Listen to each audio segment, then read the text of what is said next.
से ज़्यादा बाहरी का वोट होने के कारण झारखंडी का बात को ज़्यादा ध्यान नहीं दे रहे हैं। हम जितने भी आदिवासी जो हैं 1932 का खतियान को आधार मान करके सभी विभाग में आरक्षण, नौकरी एवं सभी तरह का लाभ लेने का प्रस्ताव हम लोग दिए हैं।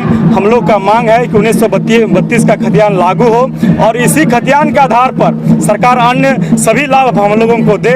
और साथ साथ आज हम लोग का विशेष मांग ये भी है कि बांझी में जो हवाई अड्डा बन रहा है उस हवाई अड्डा का भी हम लोग विरोध करते हैं। वो इसलिए करते हैं कि जिसका वहाँ ज़मीन पड़ता है उसके बिना सहमति का, बिना ग्राम सभा से पास किए आज सरकार अपने मनमानी तरीके से अपनी योजनाओं को धरातल पर उतारने का काम करती है, जिसमें रैयतों की अनुशंसा या ग्राम सभा का अनुशंसा का उसको ज़रूरत नहीं पड़ रहा। उन्हें याद दिलाने की ज़रूरत है कि आज ये साहिबगंज जिला एसपीटी एक्ट के क्षेत्र में आता है और एसपीटी एक्ट के क्षेत्र में ग्राम सभा से जो योजना पास होता है उसी पर स्वीकृति होती है। आज हम लोग अपनी मांग को बुलंद किए हैं कि 1932 का खतियान लागू हो और इसी खतियान के आधार पर झारखंडी को उसका लाभ मिले।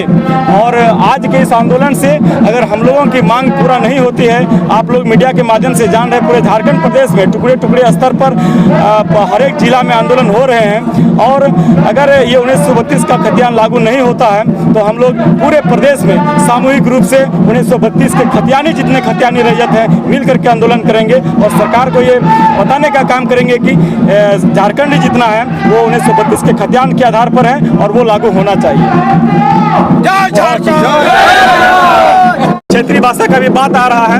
हम लोग आदिवासी जो मूल निवासी हैं यहाँ के और भी लोग हैं, लेकिन आदिवासी का जितना पॉपुलेशन है और इस क्षेत्र में जिस स्तर से भाषा को लेकर के आदिवासी का भाषा को क्षेत्रीय भाषा घोषित नहीं करके आदिवासी को जो दरकिनार करने का काम किया है उसका हम लोग विरोध करते हैं और सरकार तक हम लोग अपनी बात को पहुँचाने का काम करेंगे।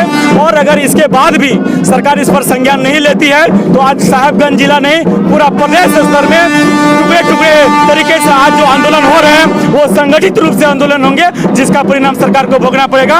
और अगर ये इस नीति को लागू नहीं करते हैं तो आने वाला समय में सरकार को इसका परिणाम निश्चित रूप से देखने को मिलेगा। जय झारखंड।